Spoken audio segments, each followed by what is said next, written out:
யாழ்ப்பாணத்திலே ஓய்வு பெற்ற ஆசிரியர் ஒருவர் எங்களோடு இணைந்திருக்கின்றார். வணக்கம் ஆசிரியரே. வணக்கம்.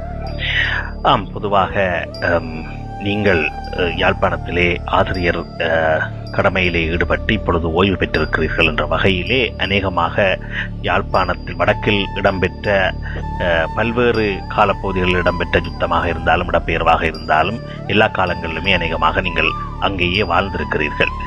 உங்களுடைய அனுபவத்தில் இந்த யுத்தத்துக்கு பின்னரான முள்ளிவாய்க்காலுக்கு பின்னரான வடக்கினுடைய குறிப்பாக யாழ்ப்பாணத்தினுடைய சூழல், அங்கே எல்லா விடயங்களிலுமே இராணுவம் மூக்கை நுழைக்கிறது, சாதாரண மக்களுடைய வாழ்க்கையினுடைய நிகழ்வுகள் எல்லாவற்றிலுமே இராணுவம் கேள்விகளை தொடுக்கிறது என்ற ஒரு குற்றச்சாட்டுக்கள் தொடர்ச்சியாக வருகின்றன.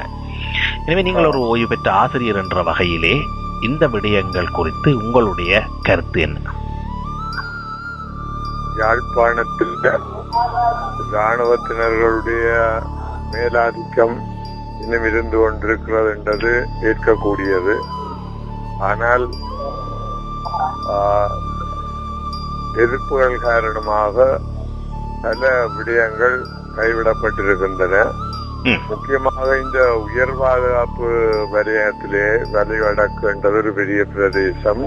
அந்த பெரிய பிரதேசத்திலே இன்றைக்கும் ஒரு பகுதி மீளக்குடியேற விடாமல் இராணுவம் முக்கியமாக அதனை அரசியல்வாதிகளை மிஞ்சி அதை மீளக்குடியேறுவதற்கான அனுமதியை வழங்காது இருக்கின்றது. அந்த பகுதிகள் பலாலி விமான நிலையத்தை சூழ உள்ள பகுதிகள். அந்த பகுதியில் இருந்த மக்கள் இடம்பெயர்ந்து 20 வருடங்கள் ஆகின்றன. அந்த மக்களில் பெரும்பாலானவர்கள் தொழிலாளி வர்க்கம், கடல் தொழிலாளர்கள், விவசாயிகள், பாமர மக்கள். அந்த மக்கள் கிட்டத்தட்ட யாழ்ப்பாணத்திலே ஒரு 50-60 புனர்வாழ்வு முகாம்களிலே, அதாவது புனர்வாழ்வு முகாம் என்று சொல்ல பொழுது 10 அடி சதுரமான அஸ்பெஸ்டோ ஷீட் போட்ட தகரம் போட்ட கொட்டில்களிலே 20 வருடமாக வாழ்ந்து வருகிறார்கள். வலிவடக்கிலே பெரும்பாலான பிரதேசங்கள் விடப்பட்டிருக்கின்றன என்று சொன்னாலும் இந்த புனர்வாழ்வு முகாம்களில் இருக்கின்ற மக்கள்ல ஒரு 10% மக்கள் கூட மீளக்குடியேறுவதற்கு அனுமதிக்கப்படவில்லை. என்றால் முக்கிய 90% இந்த பலாலி விமான நிலையம், முக்கியமாக காங்கேசந்திர, மயிலிட்டி, பலாலி கரையோர பகுதி மக்கள் எல்லாரும் முகாம்கள்ல இருக்கிறார்கள். அப்ப அவர்களுடைய வாழ்க்கை மிக மோசமாக இருக்கிறது. அப்படி இருந்தாலும் அதை பற்றிய ஒரு விடக்கூடிய ஒரு சாத்தியமான நிலைமை தெரியவில்லை. விடப்பட்ட பகுதிகள் முன்னுக்கு போன தேர்தல் முதல் விட்ட பகுதிகள், பிறகு தேர்தல் முடிஞ்சவுடன் நிப்பாட்டினார்கள். இப்ப திரும்ப விட்டு மனவடினாலே இப்ப கிட்டத்தட்ட ஒரு 20,000-30,000 குடும்பங்கள் இன்னும் இந்த இராணுவ உயர் பாதுகாப்பு வலயத்தில் அவர்களுடைய அழுத்தங்களாலே அங்க மீளக்குடியேற முடியாமல் இருக்கிறார்கள். அதனபடினாலே இந்த உயர் பாதுகாப்பு வலயம் பற்றிய சிக்கல், இப்ப நாங்களும் அதே போல 20 வருடம் இடம்பெயர்ந்த ஆக்கள். இடம்பெயர்ந்திருக்கின்ற நாங்கள் அரசாங்கத்துக்கு நல்ல விசுவாசமாக வேலை செய்திருக்கிறோம் எங்களுடைய சேவை காலத்திலே. அப்படி இருந்தும் எண்ணத்தை இருந்தும் எங்களுக்கு விடிவு இல்லை. எங்களுக்கு அந்த பகுதிகளுக்கு சென்று குடியேறவோ விவசாயம் செய்யவோ ஆலயங்களை சென்று வழிபடுவதற்கான அனுமதியோ எதுவும் கிடையாது. அதனாலே இப்படியான உயர் பாதுகாப்பு வலயங்கள் அகற்றப்பட்டு விட்டன என்ற ஒரு கருத்து எடுத்து சொல்லப்பட்டாலும் இதே போல வேறு இடங்களிலும், பொன்னாலை பகுதிகள் போன்ற இடங்களிலும் மக்கள் இந்த மீளக்குடியேற முடியாமல் அவதிப்படுகிறார்கள். இதுதான் இன்றைய யதார்த்த நிலை. அதை கவனிக்கிறதுக்காக இவர்களும் கவனிப்பற்ற நிலைதான் காணப்படுகிறது. முக்கியமாக இந்த வன்னி மண்ணிலே இடம்பெயர்ந்த மக்களுடைய பிரச்சனை உடனடியானதும் பாரதூரமானதுமாக இருந்தது உண்மை. அப்ப அதை கவனித்த பொழுது இந்த விஷயங்கள் கவனிக்க காலதாமதம் ஆகின. ஆனால் இந்த பிரதேசத்திலே மீளக்குடியேறதுக்கு விடுவதற்கான எந்த சலுகைகளும் எந்த நடவடிக்கைகளும் அண்மையில மேற்கொள்கிறார்கள் என்று சொல்ல முடியாத நிலைமை காணப்படுகிறது.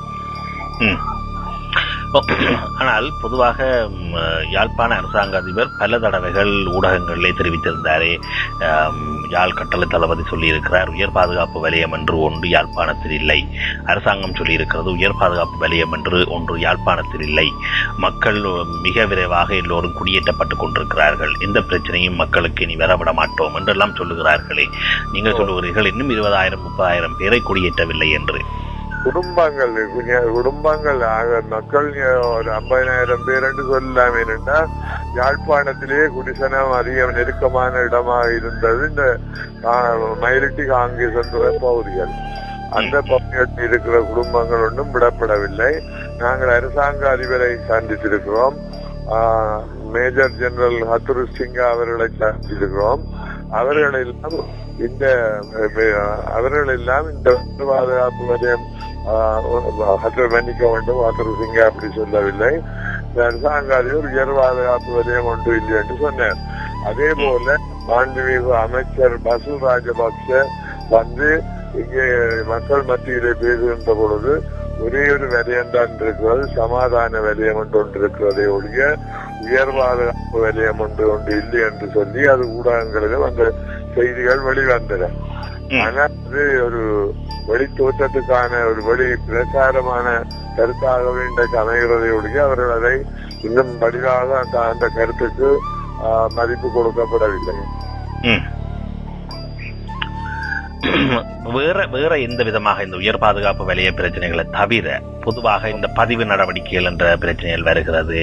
பொதுவாக இராணுவத்துக்கு எல்லா விடயங்களும் சொல்ல வேண்டும் என்ற விடயம் வருகிறது. யார் வருகிறார்கள், போகிறார்கள், தங்குகிறார்கள் என்ற விடயங்களை அறிவிக்க வேண்டும் என்ற பிரச்சனைகள் வருகிறது என்றெல்லாம் குற்றச்சாட்டுகள் இருக்கிறது. சாதாரணமான மனித வாழ்க்கையிலே ஒரு சர்வசாதாரணமான விடயங்களை கூட சுதந்திரமாக செய்ய விடாமல் இராணுவம் எல்லாவற்றையுமே கண்காணிக்கிறது என்று சொல்லுகிறார்களே, அதை பற்றி நீங்க என்ன சொல்றீங்க? எங்கட பிரதேசத்திலே அவ்வாறான ஒரு நிலைமை இராணுவத்தினுடைய அவ்வாறான இந்த பதிவுகள் அப்படியான நடவடிக்கைகள் ஒன்றும் நடக்கவில்லை. வேறு இடங்களிலே நடக்கிறது என்று சொல்லி அதை தமிழர் தேசிய கூட்டமைப்பு அதை வன்மையாக கண்டித்து வந்தது. அது கைவிடப்பட்டு இப்ப பாதுகாப்பு அமைச்சு மூலமாக அந்த கணக்கெடுப்புகள் நடக்க போவதாக பத்திரிகைகள் சொல்லுகின்றன. அது பிரச்சனையாக இங்கே இருக்கிறது என்று நான் கருதவில்லை. நன்றி ஆசிரியர் அவர்களே. அதாவது அங்குள்ள பல விடயங்களை தெளிவாக குறிப்பிட்டிருக்கிறீர்கள் உங்களுடைய கருத்தை. அதற்காக நாங்கள் எங்களுடைய GDP0FM Global Tamil News.net சார்பிலே உங்களுக்கு நன்றியை தெரிவித்துக் கொள்கிறோம். வணக்கம். நன்றி, வணக்கம்.